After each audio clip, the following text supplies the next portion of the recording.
Olá, tudo bem com você? Eu espero que sim. Começamos mais um podcast aqui do Agro Sertão, no nosso canal do YouTube, direto da 19ª Feira Nacional do Camarão. E eu tenho mais um convidado e ele é especial, Sebastião Carneiro, mas todo mundo carinhosamente conhece ele como Tião da Coagro, que é a cooperativa do agronegócio. Ele tem muitas especializações, formado pela UFESA. Passou 2 anos sofrendo lá não, viu, Tião? 2 Foi anos não. e meio. 2 anos e meio. Fazendo especialização em cassinicultura. Pois é, especialista em camarão. Pois é. Tião, obrigado por ter vindo participar aqui do nosso podcast. Agora a gente sabe que nem tudo começou no seu envolvimento com os produtores, com a produção de camarão no Rio Grande do Norte. Nem tudo começou às mil maravilhas, né? Verdade. Começou com um problema. Me conta como é que tudo começou e como foi. O que aconteceu aqui no Rio Grande do Norte foi uma mega operação que aconteceu em 2001, onde todos os cassinicultores foram notificados e multados. Multas astronômicas de R$1 milhão, era muito dinheiro. E criou uma situação de caos aqui no Rio Grande do Norte. Mais ou menos para 2002, 2003, foi criado a CONAMA 312, que permitia que esses cassinicultores pudessem se regularizar. Mas era uma coisa que tinha aqueles 180 dias, mas não tinha pessoas experientes para instruir esses processos. Aí foi aí onde o Sebrae entrou, pegou outros técnicos, que na época, quando começamos a trabalhar, era eu e mais 3 técnicos, e começamos a ver como poderia ser feito esse processo de licenciamento. O Sebrae, na época, chamou para parceria o IDEMA, o IBAMA e a Secretaria da Agricultura. E com a CONAMA 312, dava 6 meses para eles fazer o processo de licenciamento. CONAMA 302, explica para o cara leigo que está nos assistindo o que é a CONAMA 302. É uma lei federal, né, que veio específica para a cassinicultura. E ela continua em vigor até hoje? Continua em vigor. Aí essa lei, essa CONAMA 312, ela permitia que ele se regularizasse sem multa. Então, o Sebrae chegou junto com 4 técnicos e a gente ia para o campo visitar, às vezes acompanhado do IDEMA. O IDEMA dava aquele checklist e a gente já ia trabalhar em cima sem ter problema e sem ter erro. Então, com isso, nessa região aqui de Tibau do Sul, de imediato nós conseguimos fazer 95 licenças. Todos eles são muito gratos ao Sebrae por ter entrado com essa ajuda, né? Então, com relação ao processo de licenciamento, foi esse. Quando nós terminamos, ou que já ia bem encaminhado os processos de licenciamento, nós, como os técnicos, já em 2006, observamos que na CONAMA 312, falava que o cassinicultor tinha que ter alguns cuidados com relação ao meio ambiente, né, para que não houvesse problema de poluição, de eutrofização das águas dos viveiros, porque eles não tinham orientação. Quer dizer que para criar camarão existe um risco também de poluir os lençóis freáticos? Adjacentes? Também. Você pode usar exageradamente.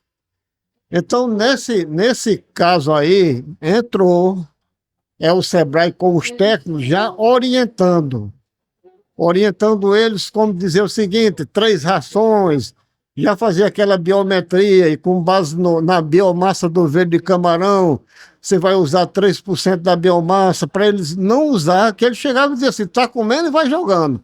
E às vezes sem limite, né? Sem limite. Então, achando que aquilo ali seria uma forma de engordar o camarão, né? Mas aí ele poluindo. Aí nós entramos como orientadores, né? Vamos dizer, contratados pelo Sebrae, E foi uma coisa muito boa no que diz assim para o meio ambiente. Tem uma outra coisa muito importante, assim, é que quando você recebe uma licença, aí diz, Ed, você está licenciado, desde que cumpra essas condicionantes. Aí dizer, cronograma de despesca, quando é que você vai despescar? Fazer o monitoramento da água, você pega uma análise na captação e pega outro na despesca. Tião, e foi difícil educar, trazer essa nova maneira de produção? Eles aceitaram ou levou muito tempo para isso? A princípio não. Foi na condicionante das licenças que previa isso, que dizia de só estar Apto, licenciado se ele cumprir com as condicionantes. Então ele já botava assim, você tinha que fazer pelo menos 3 amostras durante o ano, durante a despesca, você pegava na captação e pegava vamos dizer, na captação e lá na despesca. Então se fazia uma comparação das duas, da entrada e da saída d'água, e mostrava que a água que estava saindo não estava poluindo o meio ambiente. Perfeito. Quantas despescas um produtor de camarão ele consegue fazer num período de 12 meses, por exemplo? Muito bem. Naquela época a gente fazia no máximo 3. Hoje nós já temos avanços, até seguindo a orientação da USTEC, do SEBRAE, né? E a gente tem conseguido até fazer 6 despescas, mas eu vou botar uma folga 5. 5. Como é isso? É uma coisa bem interessante, que ele usando o berçário. Ele faz o berçário, aí vamos dizer que ele passa 20 dias no berçário. Então, se eu ia despescar com 70 dias, então eu só passo, vamos dizer, ocupando aquele espaço, vamos dizer, só 50 dias, né? Aí você solta e o outro já está no berçário. Eu tenho uma previsão que eu vou despescar, vamos dizer, no dia 20. Então, no dia 10, eu já povoo o meu berçário.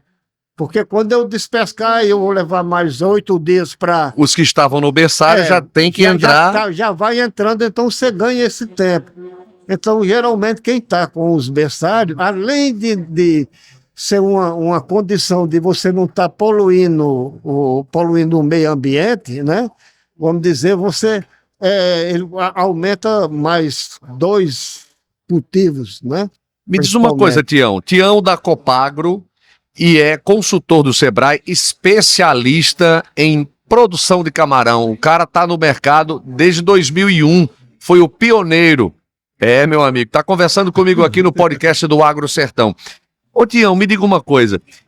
Essa evolução de aumento de despescas anuais se deu ao melhoramento genético, tecnologia, educação dos próprios criadores, dos manuseadores. Foi tudo isso que foi ajudando a melhorar a produção? Muito bem, parabéns, excelente pergunta. E as novas tecnologias, reação de boa qualidade.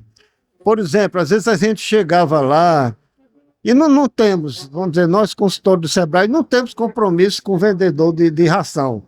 Mas a gente chegava e pegava 5 tipos de ração e com um copo d'água, que estava uma colher para cada um, e a gente ia anotando e avaliando aquela ração. Aí dizia, a melhor ração é essa. Porque tem a dela que, vamos dizer, com 10 minutos já estava espapassada, já, né? Então vocês do Sebrae tiveram esse cuidado? Tiveram esse cuidado, assim, de mostrar, de levar cursos para eles, né? E que só trouxe melhoria, tanto assim, de forma ambiental, como também financeiramente.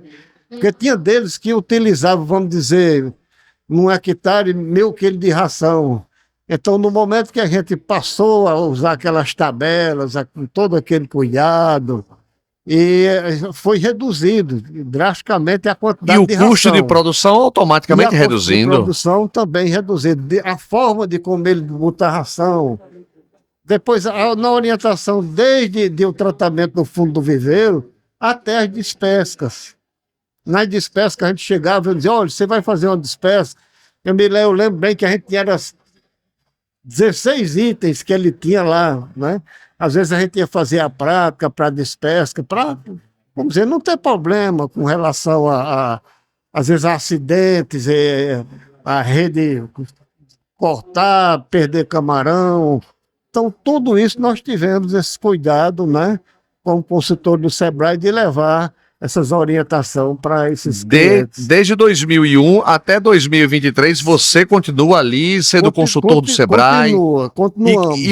E o camarada que quer ingressar do zero, ele pode procurar o Sebrae, pode procurar você, que você dá todas as orientações. Tranquilamente. Ô, rapaz, que legal. Muito bem. Eu tenho só que agradecer aqui a sua presença no podcast do Agro Sertão. E eu queria que você, se tiver algo mais que você queira acrescentar, fique totalmente à vontade. Teve até aplausos, né? Aí agora. Teve até aplausos. Aqui tem saxofone tocando, tem aplausos. Eu acho que é pela sua atuação aqui no podcast. Muito provável que seja, né? Olha, nós temos assim, a gente saber que nós sabemos desse trabalho, o quanto tem ajudado a parte dos cassinicultores. Nós temos uma forma também de trabalhar de um sistema mais avançado, sistema biofloco, só que o Sebrae, o foco é com os pequenininhos, pequenos empreendedores.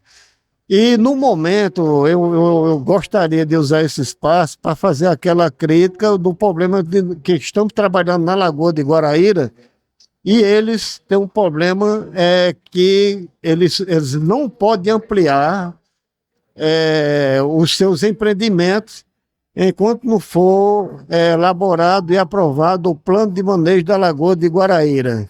E isso se arrasta desde 2015.